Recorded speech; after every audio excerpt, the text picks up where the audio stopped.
Okay, so hello everyone. Thank you for coming to Gentrification Horror, our talk with Diana Denza and Rachel Kerry. Let me introduce them. Rachel Kerry is an award-winning filmmaker and theater director who specializes in horror comedy, musical theory, and interactive storytelling. Her work has been hailed as unabashed extravagance by Time Out, triumphantly weird by IO9, and uncompromising parody by The Scotsman. She received her MFA in directing from Australia's National Institute of Dramatic Art and graduated cum laude from the University of Southern California. Her theater directing has been featured in FlameCon NYC, Perth's Fringe World, Bondi Feast, Edinburgh Festival of Fringe, Fringe NYC, Frigid NY, and Sydney's Old Fritz Theater. Her filmmaking has been featured in ABC Rage, Midsummer Scream's Screaming Room Film Festival, the Queer Film Festival, Fear Film Festival, sorry, the Dark Red Film Festival, Film Shop Presents, and the Fargo Film Festival.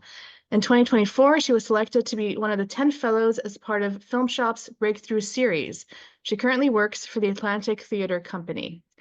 And then Diana Denza recently finished her third year as a doctoral student in public and urban policy at the New School in New York City. Her dissertation research explores fifth wave gentrification in America through the lens of the horror genre. She has taught introductory urbanism courses and a queer urbanism course at the New School. Diana also has over a decade of experience in nonprofit communications and marketing and currently works full-time as a communications director at a public defender office. She graduated from a master's in public administration from Barber College and a BA from Fordham University. All right, take it away, you two. All righty, thank you for that lovely introduction. One moment while I share my screen and then we will get going. Okay. All righty, so hello everyone. Of course, my name is Rachel Kerry and I am presenting with my partner Diana Denza. And today we are going to talk about gentrification horror. We'll be exploring the violence of urban gentrification through the lens of the horror genre, and really looking at what is an emerging subgenre of horror. We got some lovely introductions, so we're not going to spend too much time on our bio slides, but of course, this is Diana's bio in PowerPoint slide format and pictures of our two cats who may or may not make appearances during this presentation. And this is mine. But what exactly are we going to be talking about today? First of all, this presentation will last approximately 70 minutes. We'll try to keep it within time as much as possible. Because I'm a filmmaker, I'm going to start by discussing horror cinema as social commentary and really priming what it means for gentrification horror. When I'm done discussing horror cinema as social commentary, I will hand it to Diana. And Diana, take it from there for the rest of the slide.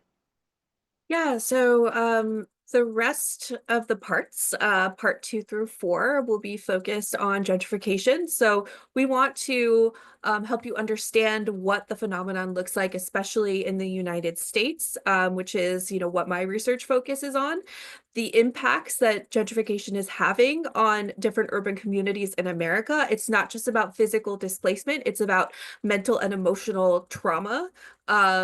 That communities are going through because of gentrification. And then we'll, in the last part, define gentrification horror and look at 2 cities, New York and Chicago, as case studies so you can see what's coming out of those cities. Hey, thank you so much. Okay, so let's start with part 1. Okay. Horror cinema as a vehicle for social commentary. So as we know, horror cinema is not always simply blood and guts, although I know that I certainly love it when it is. But more and more recently, we are seeing this trend of horror cinema as a strong vehicle for social commentary. It always has been, but I think right now it's really being discussed. And, the question is, why? Why use horror as a vehicle for social commentary? Why would a filmmaker in particular say that that's what they want to do? They have a social issue or political issue that they want to explore narratively on film. Why choose horror as the genre? Why not like comedy or drama, etc.? Well, first of all, you may really love horror in general. I'm sure that you know, most, if not everyone at this presentation is fond of horror. And that's a really valid reason to choose horror as your like genre of choice. However, additionally, horror has this really unique quality in that it evokes extremely visceral reactions in the viewers. I mean, if you've ever been in a packed movie theater for a horror film, you know that like there's no other genre that can get the audience to scream, laugh, cringe, and sometimes faint than horror. So really what we see is that visceral reactions from horror can amplify an artist's critique of a social issue. So that's something that's really powerful about horror in particular. Now, I was doing some research looking at this from the lens of being a filmmaker. You know, I'm not an academic. I'm someone who is actively practicing these techniques. And I looked at a variety of films that use horror as a vehicle for their own social commentary. And I noticed 3 common techniques that are used in social commentary horror. Now, these 3 techniques, they often overlap with each other. They're interconnected. And generally, I see movies using 2 or more, or all 3. They're all interlinked. But for the purposes of understanding them, I'm going to separate them in this presentation and simplify them at start. But you know, when you see them in films, they're really quite complex. But what are those 3 common techniques? Okay, well, there are 3 common techniques that I see. They are the monster is a metaphor. It's number 1. Number 2, threatening situations as, went ahead. Sorry, one moment, my PowerPoint did a little thing. Okay, number 2, threatening situations as political analogy. And then number 3, the setting speaks volumes. And number 3 is of particular interest to me personally, but we're going to get there. Now, let me expand on each of these techniques in more detail. Okay, number 1, the monster is a metaphor. I love this really on the nose image from The Purge. I think this is from one of the Purge TV series episodes. But very simply, that there is one very common technique, which is the monster as a metaphor. And what I mean by that is that there is a very common narrative structure that you will see in horror, especially in older horror films, where there is a hero, a good guy, and then they are under threat by a monster. The monster is a bad guy. And then sometimes you'll see that this monster, this character, this bad guy is a metaphor for a greater issue or societal anxiety. So, for example, very simplistically, here we have this image of Bela Lugosi from Todd Browning's 1931 Dracula. I'm also wearing a Bela Lugosi print shirt just for fun today. Now, Dracula, of course, more so in the book than in the film, is often seen as this metaphor for the fear of sexuality. And in some interpretations, sexuality and this sort of foreign other, this sort of like exotic other. This is really prominent in the book. Dracula really is seen as this metaphor for the Victorian male fear of sexuality. It's a little bit more, like there's a little bit of that in the film as well. But the reason I want to bring this up is this is just such a well-known image, a very well-known character, and it's an entry point into the concept. Now, if we want to look at something much more contemporary that's a little bit more complex, we can look, of course, at this image from The Substance, of course, from last year. We have this image here. I loved The Substance. I fell in love with it when I watched it. I saw it multiple times in theater. But of course, the monster in The Substance, which of course is a little bit more complex because the hero sort of transforms into this monster, is a metaphor for female beauty standards. So this is a really prime and recent example of when a creature, a monstrous figure, directly corresponds with a societal problem.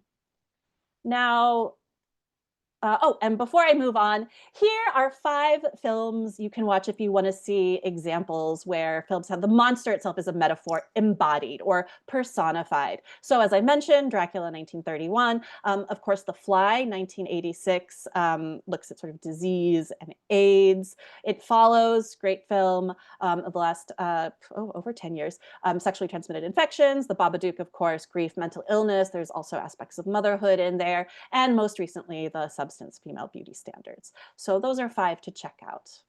Bookmark this slide.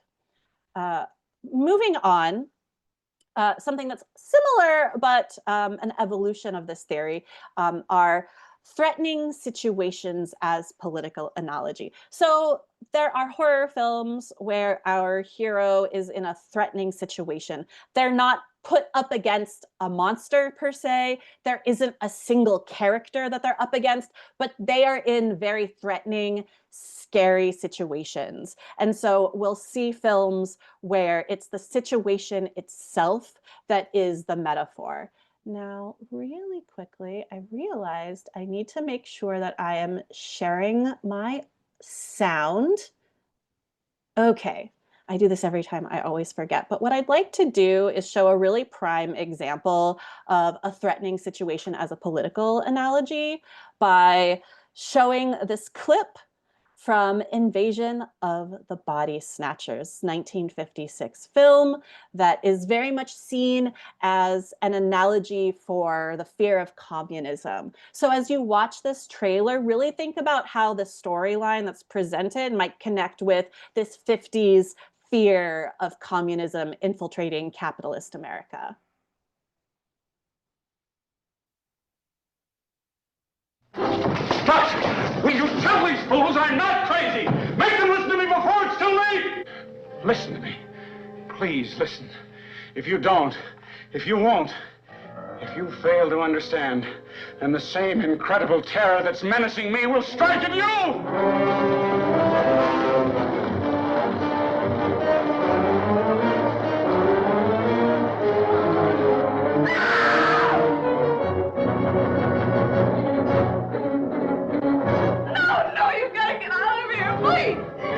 They come from another world, spawned in the light years of space, unleashed to take over the bodies and souls of the people of our planet, bringing a new dimension in terror to the giant super scope screen.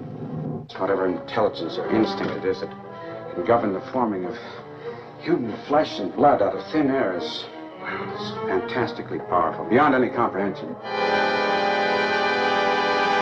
A cursed, dreadful, malevolent thing was happening to those he loved. This isn't just an ordinary body, is it? I never saw one like it. It looks unused. The sensational star discovery of The View from Pompey's Head. And now an undreamed of horror makes her life and love a vortex of fear. Jack!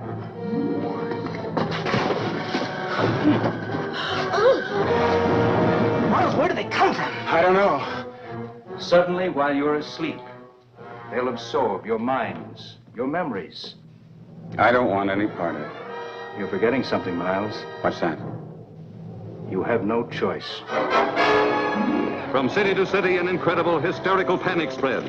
As the unimaginable becomes real, the impossible becomes true. Stop and listen! Stop and listen to me! Listen! Listen! Listen to me! They're not human! Can't you see? Everyone! They're here already! You're next!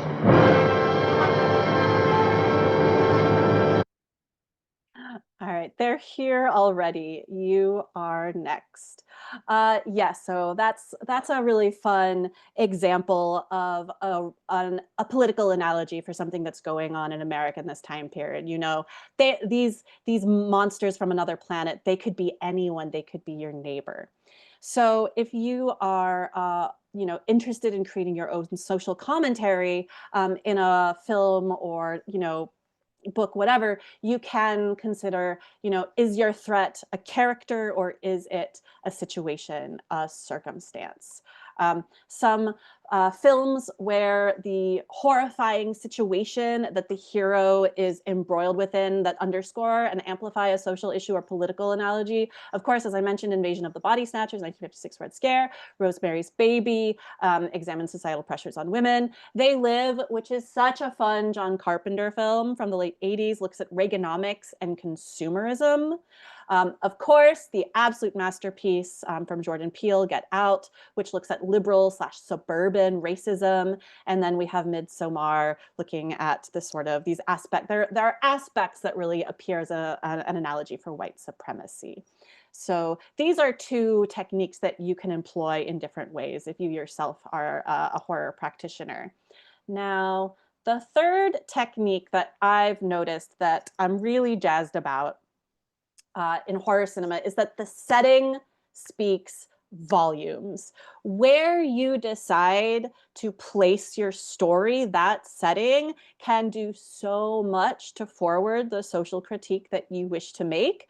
And I've noticed that horror films that are critiquing class tend to really make use of their settings. That's where a lot of the message comes through.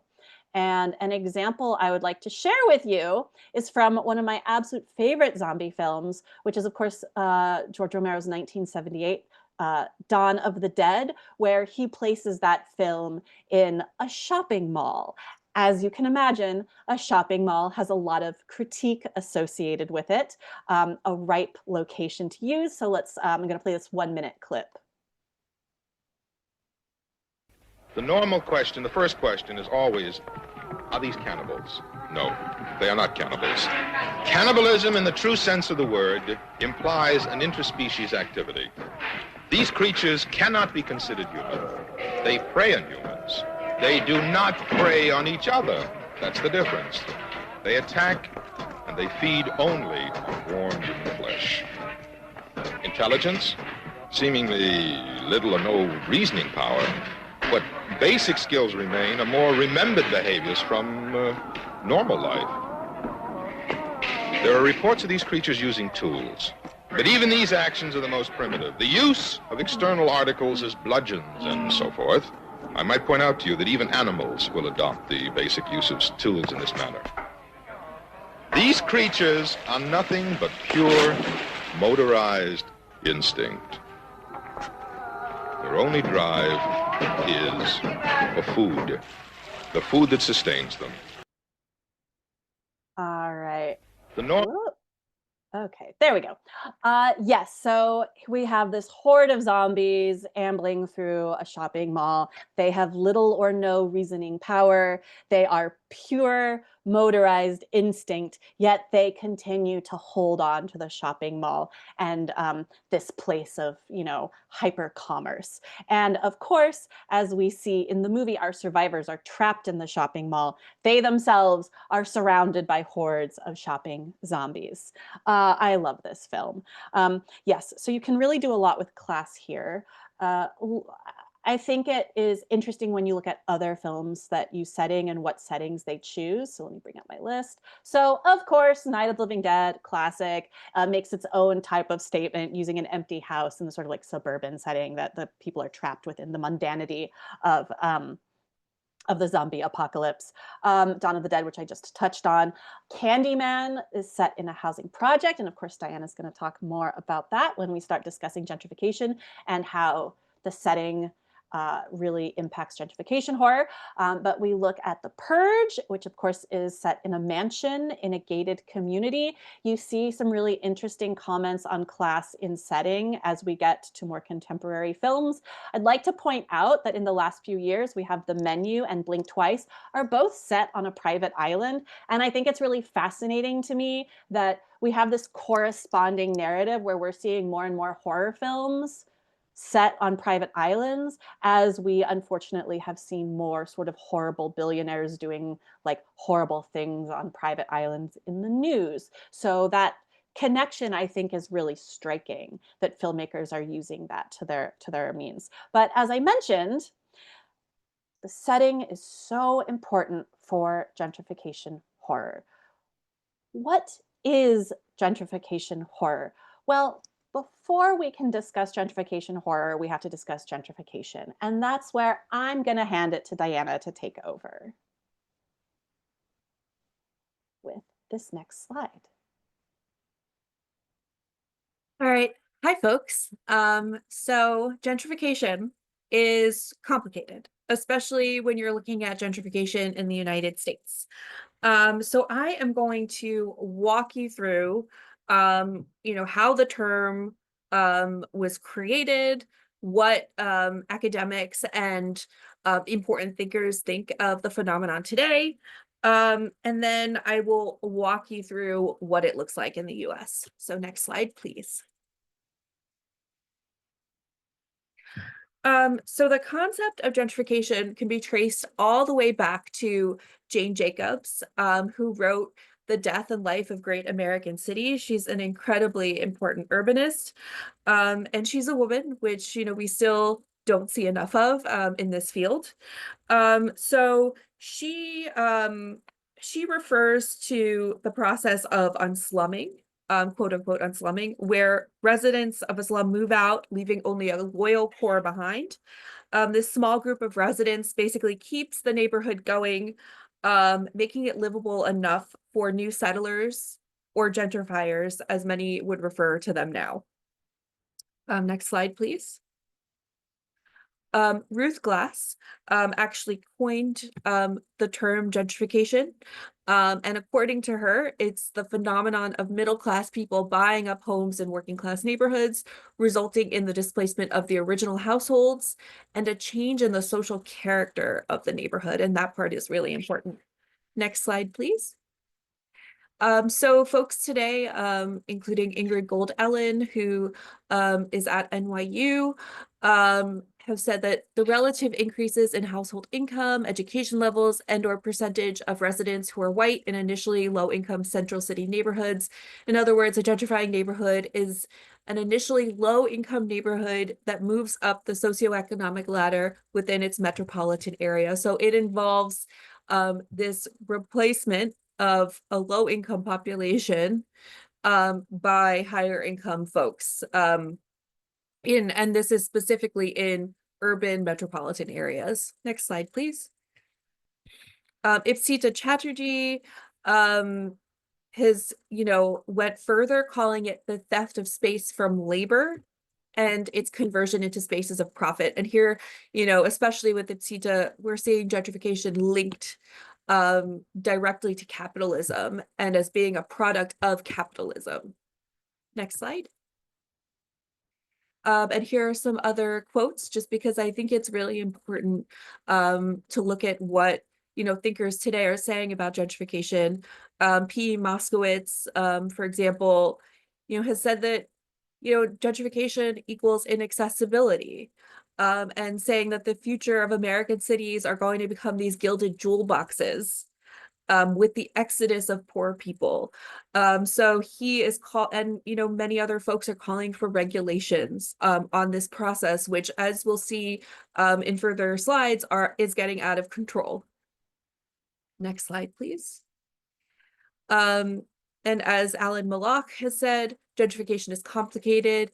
It's an economic issue, but it's also a social issue and a political issue.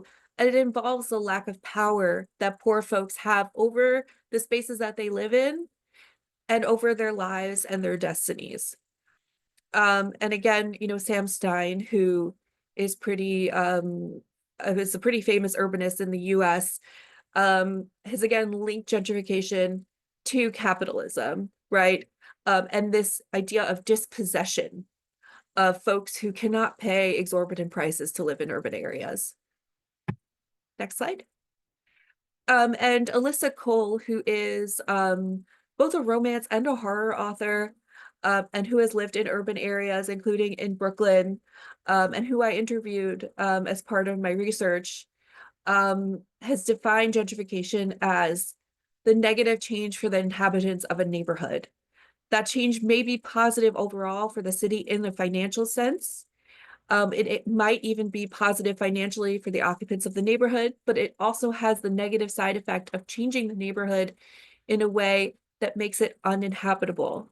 for the people who, are currently living there. So again, there are pluses, especially, in the financial sense for a city, but there are many, many minuses in terms of livability for folks who have, called certain neighborhoods home for, in many cases, a lot of decades. Next slide, please. And Stephen Graham Jones, who, many of you know his work, very famous author.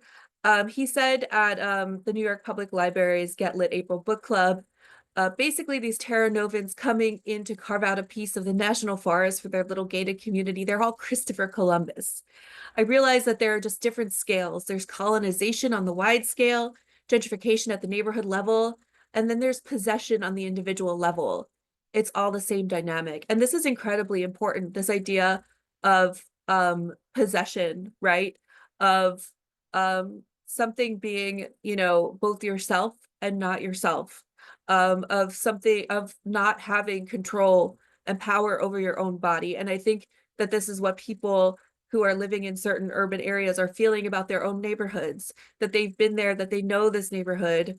And there's this uncanny feeling, though, of not recognizing the people in your neighborhood or the stores in your neighborhood as big box stores come in and your neighbors move out. So I really love this connection to this idea of possession that Stephen Graham Jones makes. Next slide, please. So I just want to end with, for the, idea of gentrification, the definition of gentrification.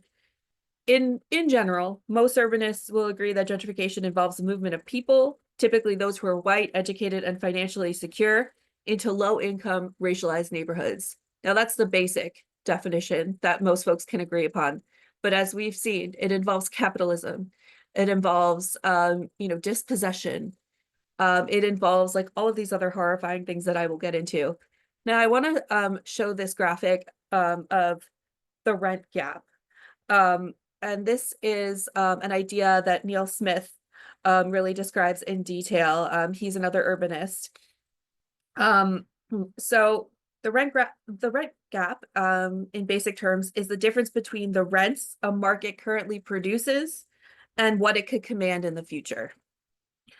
So Sam Stein, who you saw a quote from, another urbanist, he uses the rent gap theory, so this theory that you're seeing, outlined in graphic form, to explain why current real estate speculators invest in particular locations.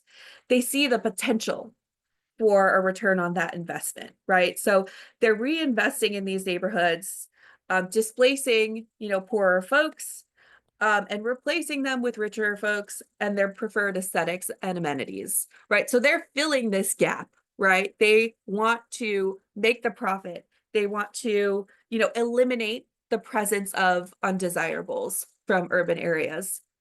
Next slide, please. And this is another really important concept. I want to go into the waves of gentrification so you can understand how gentrification has looked like in the United States. So Neil Smith and Jason Hackworth developed this concept of waves of gentrification. And they argued that gentrification is qualitatively different depending on the decade that you're looking at. So here, in the 1970s, we're seeing first wave gentrification that's intermittent. It's confined to a limited number of locales and state funded. And this occurred before the recession of the mid 70s. Gentrification, wave two in the 1980s, we're seeing an expansion in the phenomenon's national and global footprints. In addition to spatial expansion, here we're seeing gentrification extending into cultural and commercial spheres. We're seeing the arts spurring influxes of capital into once disinvested neighborhoods. And then beginning with the stock market crash of the 90s and the recession, gentrification mutates into third wave or state-led gentrification, right? So gentrification continues to expand in the 90s, but this time into remote neighborhoods. And then we're also seeing the impacts of globalization and large developers coming in and orchestrating investment in certain communities. Here we're, really seeing the beginnings of actual displacement of working class residents and a decrease in radical anti-gentrification groups. Now, the state, which is really important, is more involved in this process than ever before. So the state is using its financial and regulatory powers to enable and support the profit margins of large developers. Now, in the early 2000s, we're seeing a continuation of this intensified third wave gentrification. And finally, from 2010 to 2020, after the Great Recession fallout, there's this period called fifth wave gentrification. Now, this is gentrification on steroids. This is basically, we're here now, and we're even passing fifth wave into sixth wave gentrification. And this is the urban materialization of financialized or finance-led capitalism, right? So finance is supplementing the state's role through corporate landlords and platform capitalism like Airbnb, hyper-gentrification, and the use of prime real estate by transnational wealth elites as a place to store capital. So folks who are buying up apartments in prime locations in New York City, for example, and using these locations not to live in, but to store their money and get a return on investment. So today's fifth wave gentrification, as it relates to gentrification horror, it is provoking this idea of displacement anxiety. And this is key to horror, right? So these fears of being pushed out, of becoming replaceable, right? Of your neighborhood transforming, of this uncanny sense of not recognizing, what you once knew, right? So this is a horror. This is, provoking fears among folks, especially in urban areas, and especially those who are, working class or living in poverty. Gentrification and displacement are technically different things, but they are closely related. These are, real life horrors that we have seen then appear on the screen. Next slide, Rachel. So I want to go into, before we come up with this definition of gentrification horror, and, go through gentrification horror examples. Gentrification has had impacts on urban communities in America, and it's, again, not just about physical displacement. There are, mental and emotional impacts of gentrification that have been well documented by researchers. Next slide, please. So I think what's really key to this conversation is the idea of root shock, which was coined by Mindy Fuller-Love. And root shock is the trauma that's experienced both individually and collectively by displaced residents of revitalized neighborhoods. And she, in this book, actually spent almost a decade going to these neighborhoods, interviewing folks from these neighborhoods, so she could come up with this idea of root shock. Now, root shock impairs a sense of community. This emotional trauma she compares to a severe burn that will stay with a survivor throughout their entire life.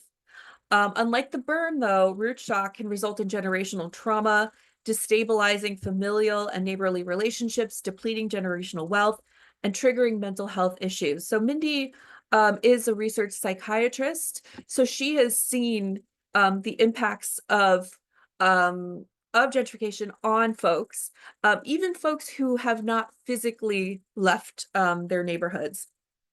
Next slide, please. And I'm going to play this clip just to show an example of what I feel is root shock, and this uncanny idea of my neighborhood's changing, the stores are being replaced, etc. So I'm Rachel, can you play the clip, please?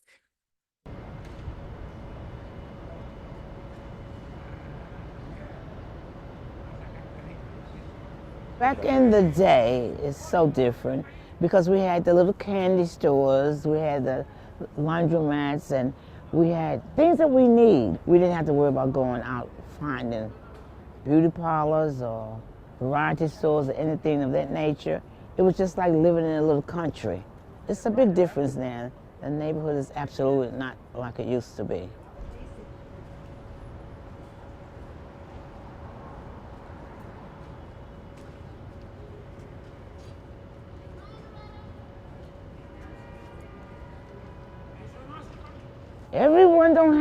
money. We're not rich. Many people here are just average people. And the people that they bring in, where are they getting all of their money from? That's what I like to know. We had stores right around that was reasonable. You could go to the store, some people, well, I don't have money to, I get paid. They had like a list of people who had to pay their bill when they got paid. And you just always had what you need. That seemed to be the thing of the past now. Brooklyn looks different. This area looks so different.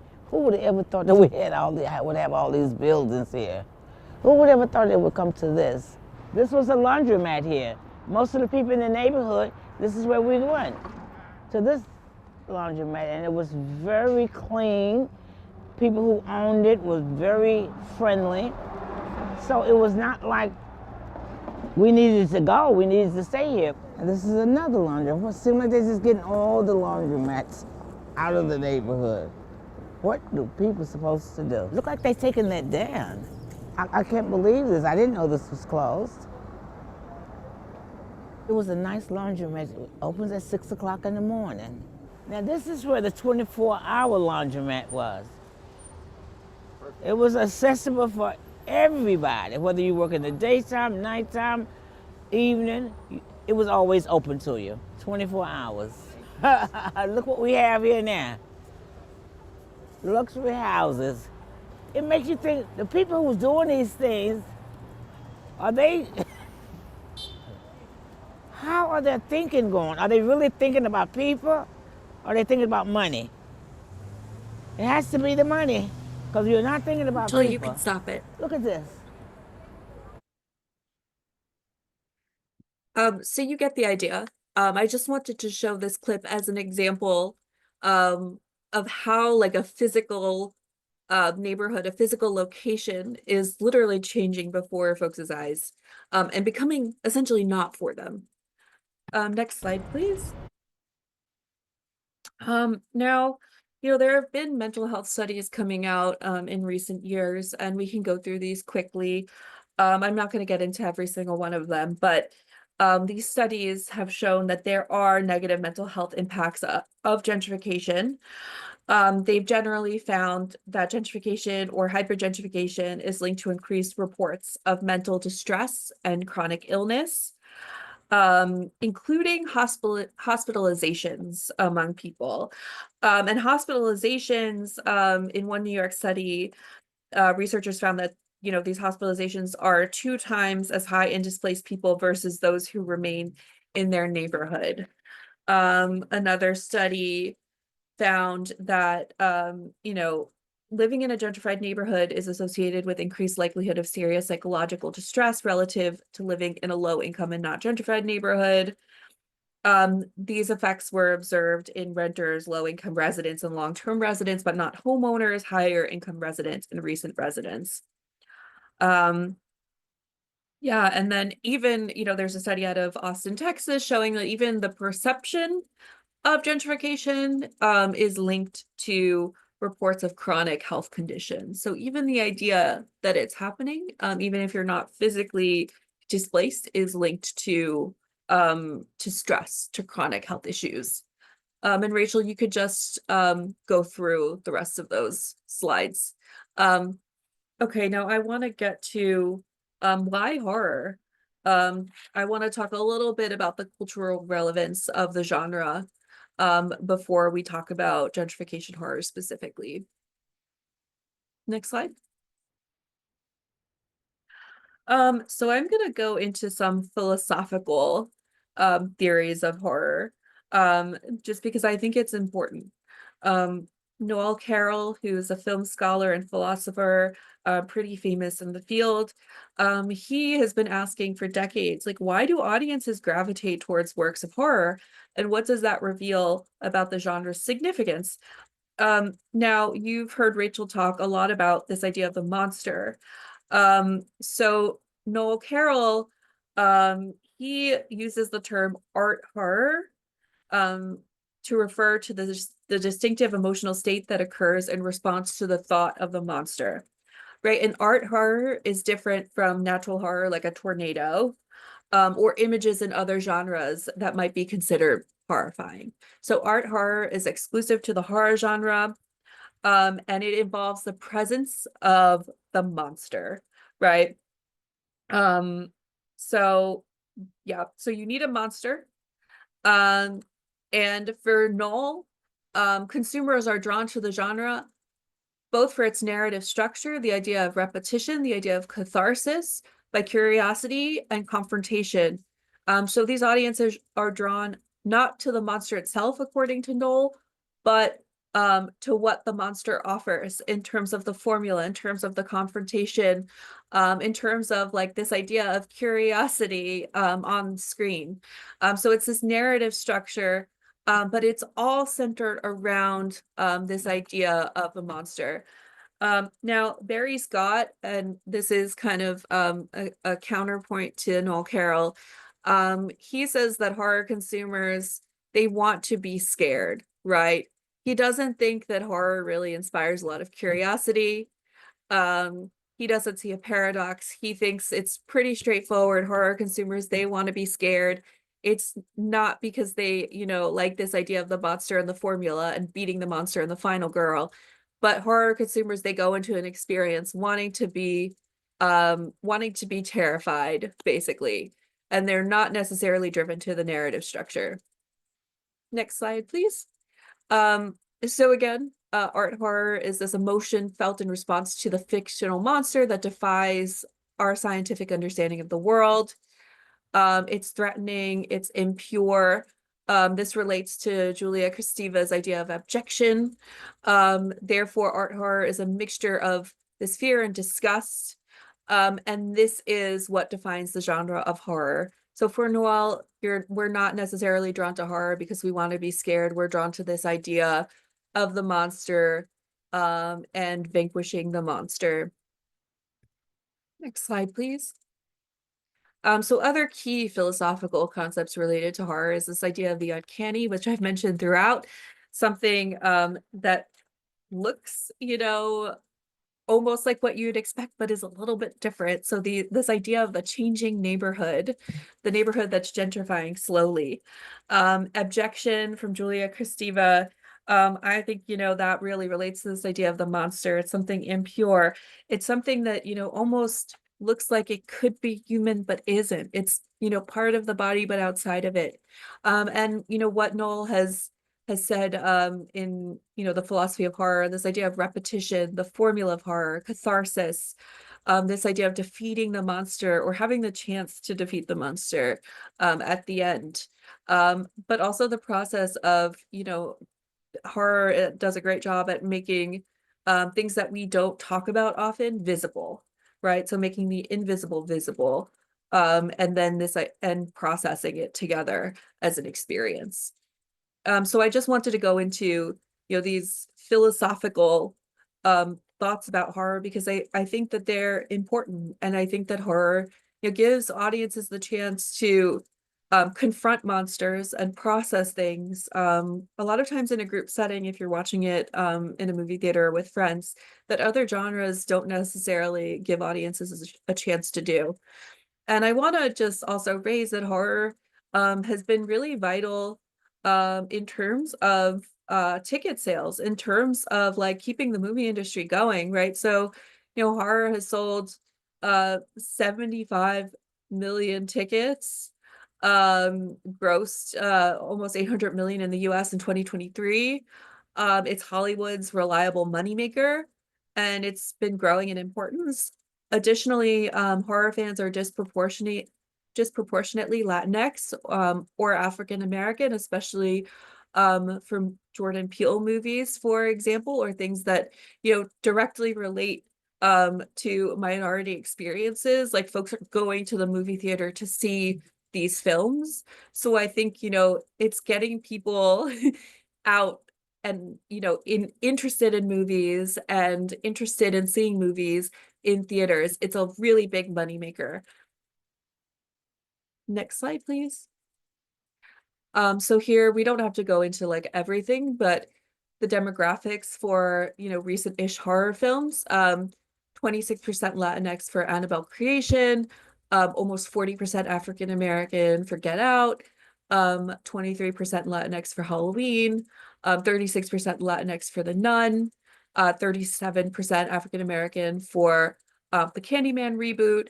You know, these are all really important numbers because they tell us that they're reaching, you know, specific audiences and disseminating important messages to like really key audiences and audiences that are disproportionately affected by issues such as gentrification.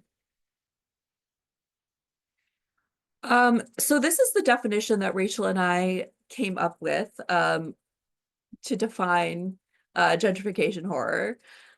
So we said that gentrification horror is a subgenre of horror that explores the anxieties around the real life problems of gentrification by embodying those anxieties as monsters, supernatural threats, and other extreme physical dangers. Now, as Rachel was talking, you know, she was talking about situations, right? And she was talking about monsters. I think gentrification is a situation, but it's also a monster. So it's this big monster. It's connected to capitalism, but it has these tentacles, right? And we see that addressed in a lot of gentrification horror. Like, who are the heroes battling against? These landlords and developers, city officials, first wave gentrifiers, like artists or, you know, young white collar professionals. And we see this a lot in Dolores Roach, the horror of Dolores Roach. You know, gentrification is the thing that is happening around her and in the neighborhood, but you know, the tentacles, you know, come out and she has to defeat all of these, like, you know, pieces, right? All of these pieces of gentrification, all of these tentacles, you know, the evil landlords, you know, the folks that don't want her to be able to live in this neighborhood. So yes, so gentrification is the thing that is happening, but it is also quite literally the monster. And as Rachel was talking about setting, with the urban setting, it amplifies critique. And you could just look at Candyman and the housing project, and how that was a commentary on class and race. So the setting is, you know, really vital to gentrification horror. Next slide, please. So as we see in gentrification horror, there's the setting, right? It's the site of gentrification. It's frequently an urban setting. There's protagonists, and it's typically members of the community who would be harmed by gentrification. There's the monsters or the threats, so they generally embody a community's fear of gentrification. They're these invaders, right? They're ominous, powerful forces. They're villainous real estate developers. And here we see racial and class power imbalances being illustrated, and also, you know, really explored and critiqued. And I think that there is, you know, catharsis coming from, you know, all of this, but especially these imbalances, you know, really being grappled with in gentrification horror. Next slide. So I want to take you through two case studies, just looking at the gentrification horror that has been coming out of New York and Chicago, to, you know, key American cities. We're seeing gentrification happen, you know, quite a lot in these spaces. So I'm just going to walk you through two case studies, and you know, I'll talk about movies, but I'll also talk about other pieces of horror art, including books and plays and things like that, because I think it's all important and it's all, you know, focused on gentrification horror. So in New York, we're seeing we saw Vampires versus the Bronx. We saw the horror of Dolores Roach, and Alyssa Cole's book, When No One Is Watching. I had a quote from Alyssa Cole earlier on in the presentation, but they are all, you know, focused on people of color in, you know, urban neighborhoods in New York City. Vampires versus the Bronx features actual blood-sucking vampires, literally sucking the life out of the community, right? So they are coming in, they're swooping in. Vampires are no longer a metaphor for AIDS or for sexuality in this case, but they are literally a metaphor for, you know, displacement, dispossession, removing the life out of a neighborhood, and literally just killing off community members, and killing off the neighborhood. The Horror of Dolores Roach, which is a retelling of Sweeney Todd.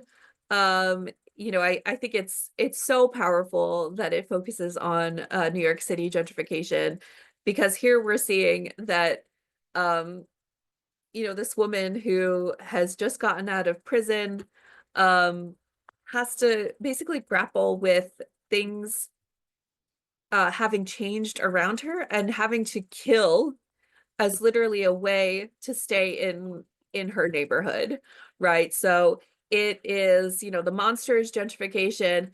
The monster is, the situation that is causing Dolores to have to kill to be able to stay in her neighborhood.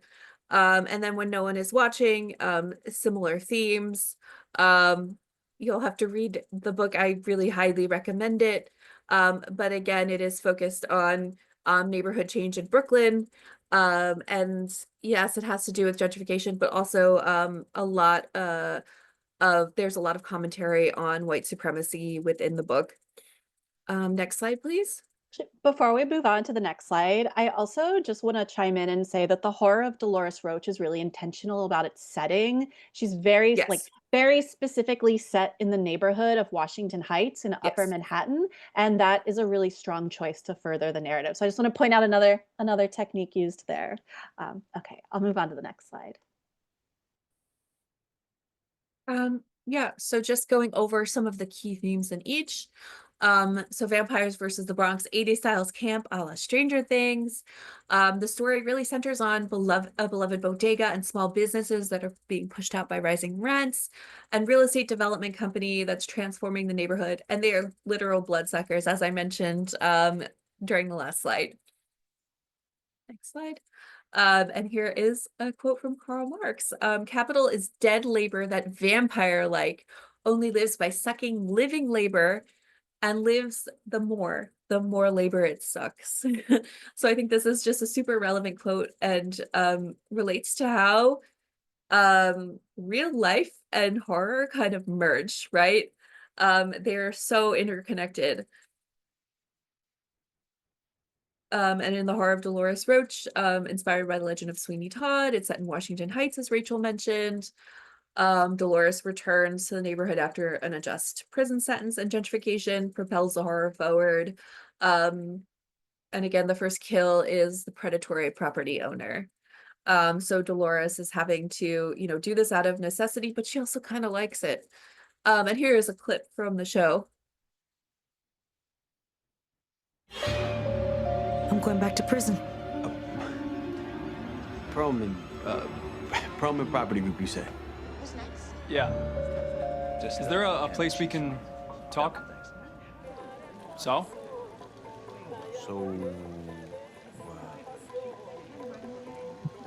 We've still had no response from you on the buyout or the back rent. Oh, the buyout. Yeah, and the deadline was last week. What's your name again?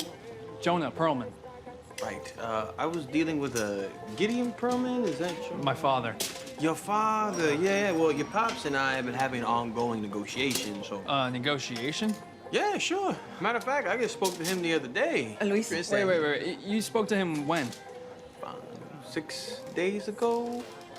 I can check my phone. Do you have any of this in writing? Isn't that why you're here? What? Oh, aren't you here to give me the contract? Looks like a miscommunication on your end, Mendito. No, bro, it's okay. I'm not mad. Why don't you go ahead and call him? Hey, just get it all squared away. No, he's away. Yeah. That's right. I remembered he had mentioned something about taking a trip. He did? Did he say where? No. Atlantic City, upstate. Nah, he did not. Right, okay. And you said you spoke to him on the phone? Yep. He never came by in person? Nah, he never did. But, I wish he would have, because I would have loved to have, shaken his hand and let him see the fruits of our labor. And where are my manners? I'm so sorry, man. Won't you try one of our famous Muy Loco empanadas? Luis? Sweet cannibal Jesus, please no. One of a kind, meets locally sourced. You ain't had nothing like this before. The batch not cooked yet. Oh no, it just cooked. No, it's Mama. not It's ready. ready to go. No, it's not Here's a ready. little inside joke. You should try some guava and cheese. Try that. I've actually never tried. You know what? I've actually never tried an empanada. We already need more local. Hi. Hi. Oh, looky here. This right here is our loyal empanada specialist, Nelly. Nelly, this is... I'm Jonah. Hey. Nelly. Jonah Perlman of the Perlman Property Group. So you're the new landlord. Well, not me, but my... Good. I got a leak in my kitchen ceiling. In one of our buildings? Yes, I live upstairs in 3B. Didn't we just renovate 3B? No, you renovated 3A, which is across the hall where the white boy lives. And I don't want to have to call 311, but I'm gonna... No. Don't call 311. Don't call 311. I can take a look now. Well, I have a job and I'm working. Oh, so... Nelly. Go show the mega ceiling. Really? Really? Yeah. The only thing I got to cover down here is my shop. Okay, Luis. I'll show you. Okay. Oh, hey, before we go, may I? Yeah, of course. Oh my God. What? Nothing. Here you go, my friend. Can't get them like this anywhere else in the world.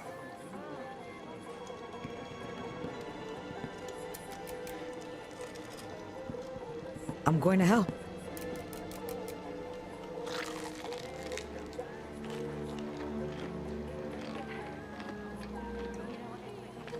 Wow.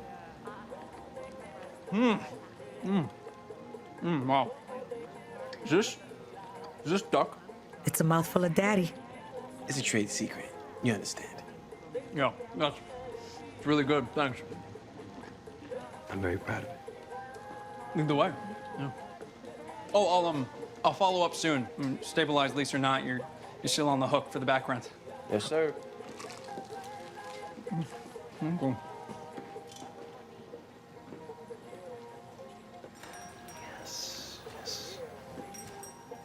Oh, I told you, Magic Hands. I told you we won. For God's sake, you fed him to his son, Luis. I keep telling you, Mama. We are hiding in plain sight, okay? And we get with all this evidence. And you heard the man. I still got a debt to pay, so if you excuse me, I'm gonna get back to business. I'm not going to hell. This is hell.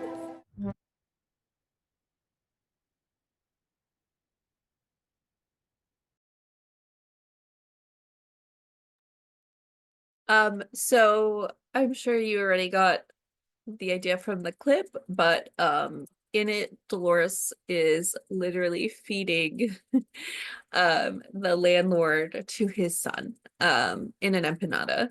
I thought that was really amusing and a great example of, how Dolores Roach deals with the horror of gentrification and like the catharsis that comes out of it. And it's just really, really funny. A great show that I highly recommend. It's also a podcast. Okay, so moving on to When No One Is Watching. It's set in this rapidly gentrifying neighborhood of Brooklyn. So the Crown Heights, Bed-Stuy border. And the neighborhood in this book is a living organism. And gentrification is literally this parasite sucking the life and culture out of the neighborhood. But we also see human villains, mostly the white gentrifiers who are really like taking the neighborhood for their own. But yeah, gentrification is a parasite as well, and it's always in the background in this book, and it's really taking away from the neighborhood little by little as it changes. And if you go back, I have a quote from the book. Last month, on the 4th of July, I pried open the old skylight on the top floor of the brownstone and sat up there alone. When I was a teenager, Mommy Andrea and I would picnic on the roof every 4th of July, Brooklyn sprawling around us as fireworks burst in the distance. When I clambered up there as an adult, alone, I'd been struck by how claustrophobic the view looked, with new buildings filling the neighborhoods around us where there had once been open air. Cranes loomed ominously over the surrounding blocks like invaders from an alien movie. Mantis-like shadows with red eyes blinking against the night, the American flags attached to them flapping darkly in the wind, signaling that they come in peace when really they were here to destroy, to remake, Maybe my imagination was running away with me, but even at the ground level, the difference is overwhelming. Scaffolds cling to buildings all over the neighborhood, barnacles of change, and construction workers gut the innards of houses where I played with friends as a kid. New condos that look like stacks of ugly shoeboxes pop up in empty lots. Yeah, so I think that, again, Alyssa Cole is great at using metaphor and simile to describe gentrification as this horror in her novel. Next slide. And I want to talk a little bit. I don't know why the O just kind of fell off, just is drooping a little bit, but Chicago. A lot of important works have come out of Chicago. Recently, the reboot of Candyman, a graphic novel that I love called Bottom Feeders, and The Displaced, which is actually a play by Chicago playwright Isaac Gomez. And I'll go into each one in a bit more detail. Next slide. So some of the themes in Candyman. The reboot features a gentrified Cabrini neighborhood. The Candyman monster is, it's an amalgamation of racial violence committed against Black people. So it's not necessarily one man or one person. And it grapples with the artist's role in gentrification and the dangers of artistic politics. So as many of you know, artists are often considered first wave gentrifiers.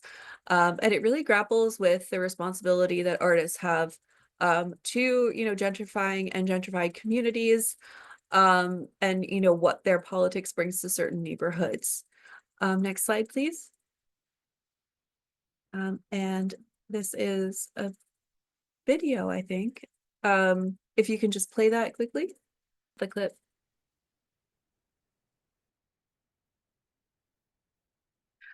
I think this is just such an important description of gentrification in a widely viewed piece of horror. So it's not just blaming the artists, but it's blaming the developers and the state for creating this this this world, like this phenomenon, where folks are being displaced and pushed out. However, white collar, young folks, artists, we all have a role that we play in the process. So I think that it is calling that out, but it's also connecting it to, the wider phenomenon and who is really at fault here. Side, and I want to go into Bottom Feeders a bit. So this is a graphic novel. It's set in Bottom Yards, a fictional South Side neighborhood.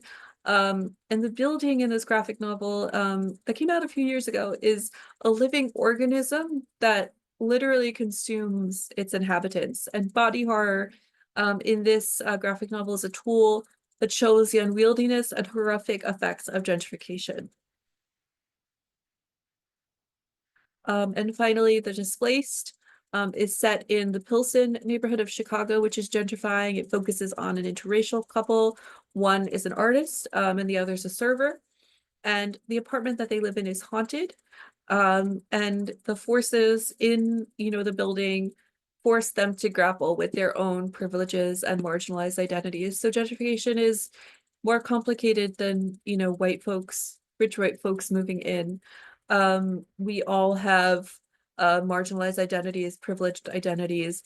And I think that, this is a really important piece in calling attention to how artists play a role, how we all play a role in the community and in community change. So I think it's, again, a really important piece. Next slide. So I want to go into some of the key takeaways. Now, earlier in the presentation, I talked about how the definition of gentrification is not just one definition. There's nuance here. There's, multiple definitions. A lot of academics and policymakers and artists see it differently. But I think it's really key to show that there are impacts of gentrification, not just direct displacement, right? There's mental health issues that have been observed in communities. There's this concept of root shock, where, there's this burn that, a person carries with them throughout their whole life, this idea of generational trauma, this idea of the uncanny, where things are changing, you know, slowly around you. So there's all of these effects of gentrification that are, you know, not linked to like literal displacement, but to things happening to communities and happening around communities. And now we talked about horror as a medium for cultural commentary, that Rachel mentioned the techniques that horror uses to create this cultural commentary. And I think that horror is, you know, a vital form of commentary as it relates to gentrification. And, you know, gentrification horror has a lot of power to critique and influence public opinion about the phenomena. As I mentioned earlier, you know, horror has huge audiences today, and a lot of these audiences are young. They're people of color. Women are a growing audience in terms of horror consumption. So I think gentrification horror, you know, pieces that deal with this phenomenon and deal and offer solutions in some cases, but more importantly, catharsis for communities, are super powerful to engage people, to influence public opinion, and to really change the narrative and hopefully, you know, change the way that we live and the way that we think about these urban spaces. In a lot of times gentrification is happening in urban spaces, but you know, changing how we like interact with each other, interact with our neighborhoods, and interact with our communities. So I'm really looking forward to seeing how gentrification horror continues to grow and to change the narrative and to shape public opinion.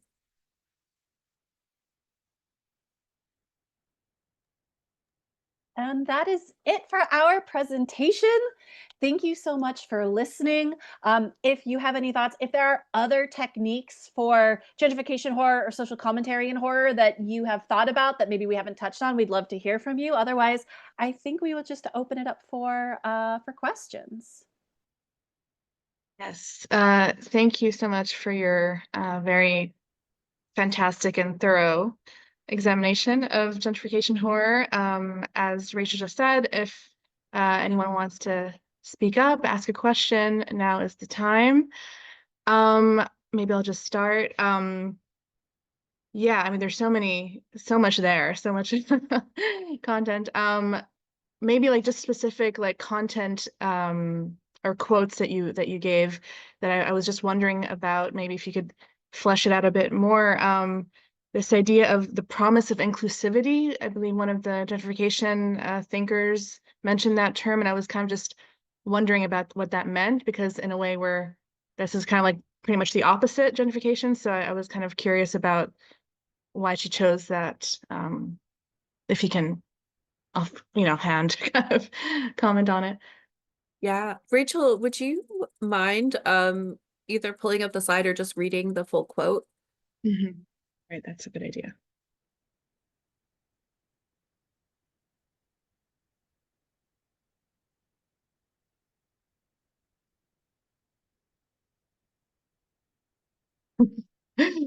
Yeah. So many slides. So many slides. Oh, great work.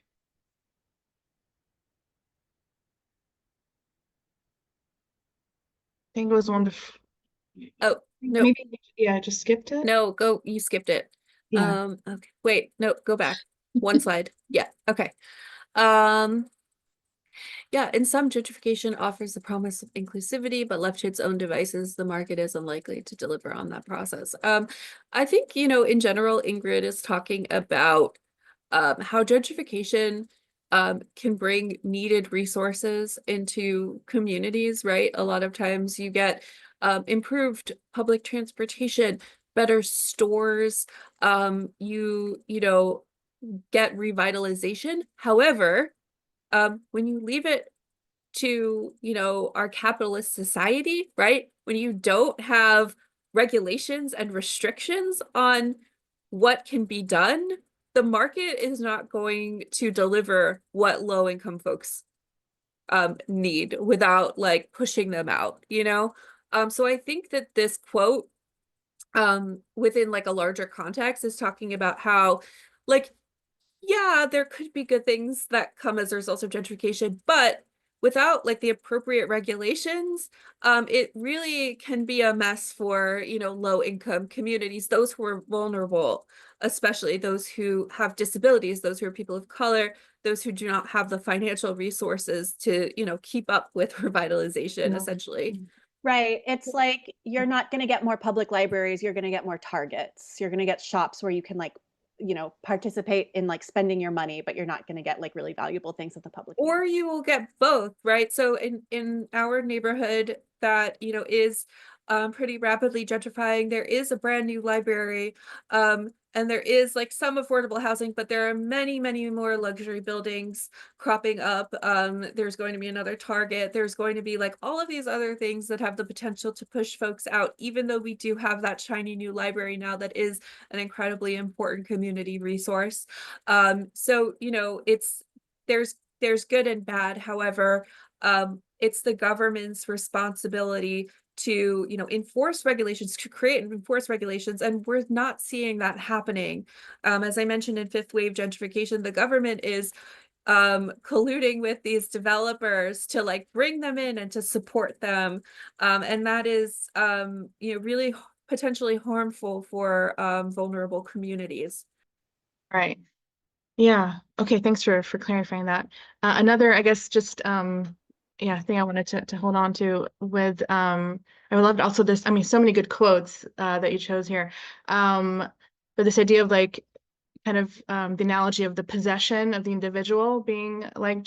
So I'm wondering if you had examples maybe in horror of maybe either whatever medium of like possession being really like a clear metaphor for gentrification. Well, first I would just shout out the author who made that quote, Stephen Graham Jones, and he is specifically referring to his trilogy, the J. Daniels trilogy. So he explores some aspects of that in those novels, and he's an Indigenous author. His work is just really, really good. So that would be my first thing, is the work of Stephen Graham Jones is excellent. But I think I'll pass it to Diana to speak more about the sort of notion of possession and gentrification. Because I actually can't think of too many examples where possession of the body is juxtaposed directly with possession of the neighborhood, but that sounds like something that needs to be created if it hasn't been created. Yeah.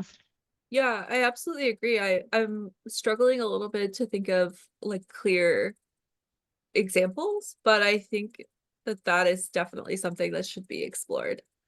In Vampires versus the Bronx, for example, we did see vampires, not necessarily possession, but I do want to call that out. I know this is a little bit off topic, but just like the literal blood sucking I thought was so interesting. And we've seen vampires, as Rachel mentioned, being used like throughout history to confront different crises, like the sexual revolution, the AIDS crisis. So I think that things are slowly, like different like horror techniques and different horror monsters are coming to this subgenre. So I would love to see like possession more directly linked.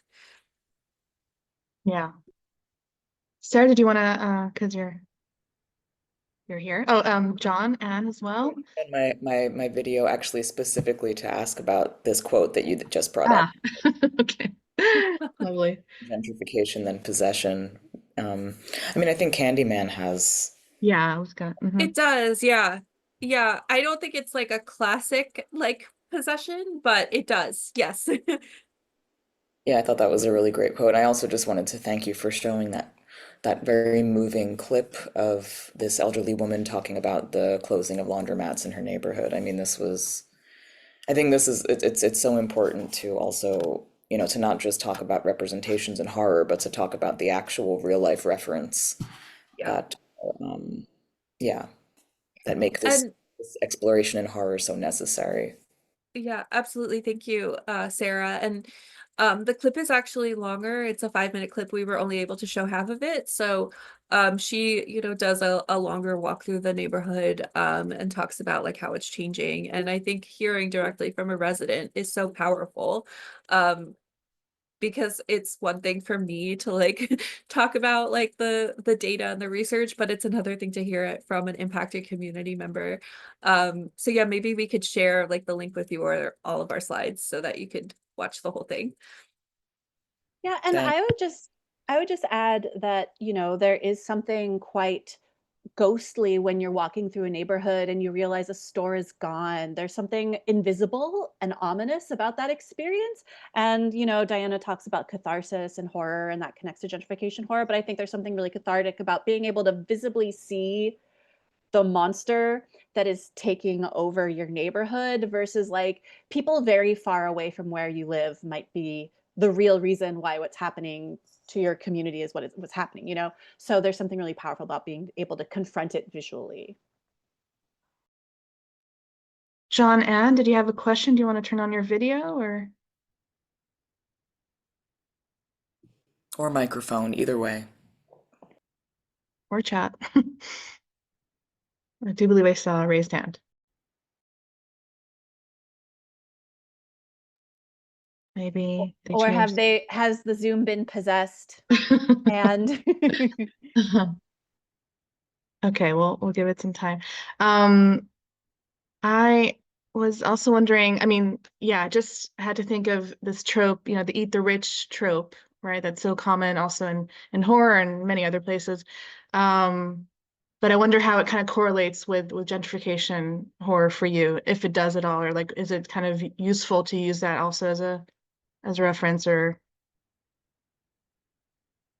it sounds a little bit like a reverse zombie situation, you know, like looking at George Romero's Dawn of the Dead, where the zombies are the outside force. But I think that would be a really interesting narrative to tell if you flip it. And in fact, the 1% that need to be eaten are finally consumed by the hordes who are tired of them. I think, I guess this conversation just tells me there's so many stories that are untold. I think this is a relatively new genre, and I want there to be more. I want more filmmakers, artists, writers to explore this topic through unique ways, because we've just come up with two really cool narrative ideas in like, you know, 5 minutes of chatting. Carry over. And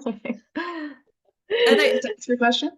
Oh, sorry, Diana. I will say that yes, I'm a fan of like, yes, let's eat the rich, but what I love about gentrification horror is the nuance that we've seen in the pieces, especially the pieces that I shared with you all today. It's not just about the developers. It's not just about you know, the government officials that allow this to happen. I think that, you know, these works really reflect on the role that a wide variety of actors have to play in gentrification. And I think it's this nuance that has really drawn me to the subgenre. I think we get a lot of complexity in it. And I think, you know, I'm really excited to see how this subgenre continues. Yes, John Ann. Sorry. Do you hear me now? Yeah, okay. Yeah, I was kicked out. So before my question, I want to say it was great. There was so much mentioned, and I think I see now a few movies through a different lens. And thanks you again for the clip with the old lady. And actually, this was my question. I want to see the whole clip, and I think when I'm feeling low, I want to see and hear a talk. And I thought about you mentioned these monsters and this gentrification thing, and I saw this Vampires versus Bronx, and I really enjoyed it. And I think this was really a kind of, so there was these bloodsuckers, the vampires, and kind of capitalists, but there was a big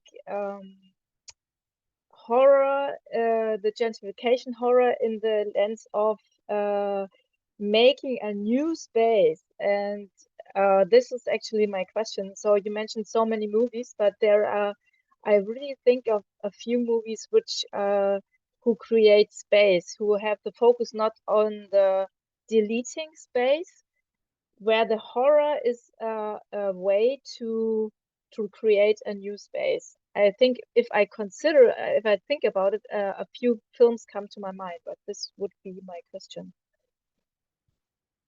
I don't know if just to make sure I understand, is your question about films where it's not about deleting spaces, but it's the transformation into something different that is, you know, Yeah. threatening.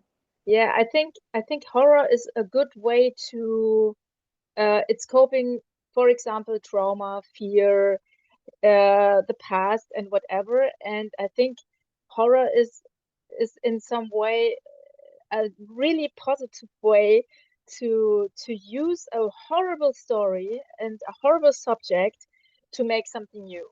And yeah, and I think you have so many examples. Maybe a few come to your mind. Yeah, I mean, it's interesting because, you know, hearing you speak does make me think of Invasion of the Body Snatchers, and there have been, you know, various retellings of that story.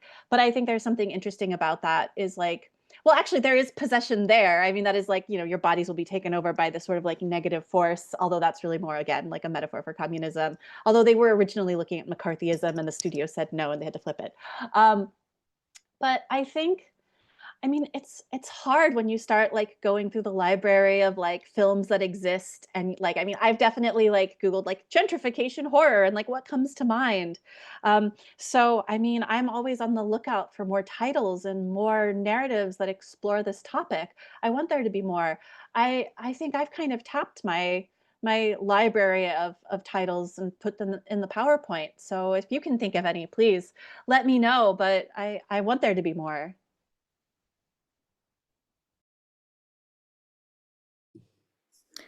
I just wanted to also say that thanks for teaching me this term root shock as well. This is super interesting to think about in so many different contexts. And yeah, the way that it also entails intergenerational trauma. I think there's probably a lot of horror that is exploring this and that could be brought into this conversation. But I mean, I'm drawing a blank at the moment, but of course it's just so in terms of diasporas and yeah, contexts that are far reaching beyond the neighborhood, but also relevant, of course, to the neighborhood. So yeah, just another comment of thanks for this yeah, this term, which I think is really potent and valuable in horror, in thinking about other kinds of horror to come as well, to be made. Yeah, thanks, Sarah. I really love Mindy's work. I highly recommend reading the book Root Shock. It's pretty accessible for, you know, non-academic audience members. She just put a ton of work, like years of research into this. And you'll definitely get to see and read the experiences of like folks who are going through root shock basically as their neighborhoods change. I would also recommend for folks who are interested in learning more about like this concept of the monster, especially as it relates to queer bodies. There's this great book that I read called Queer Screams by Abigail Waldron, and she goes through like queerness like as the monster in history. So it's great.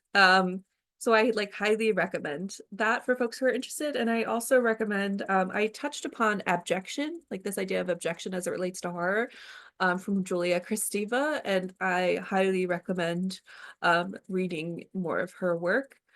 Because I think that, you know, if you're going to write about horror and the philosophy of horror, you know, she's important. And so is Noel Carroll.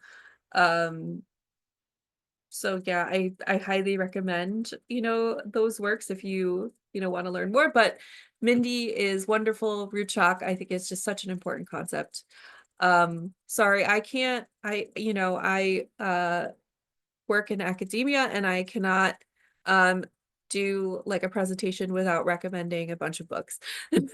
Like that is just how I am now. Like That's part of this weekend, you know, this is not a foreign thing for us. Seriously, every time I talk to a student or a professor, they're like, have you read this, this, this, and this? And I'm like, my reading list is already never ending. I don't know what to tell you. Um, all right, if there's nothing else coming from people, maybe just the last thing, where can people find you, or do you have anything online published or anything like that? I always tell people to follow my Instagram.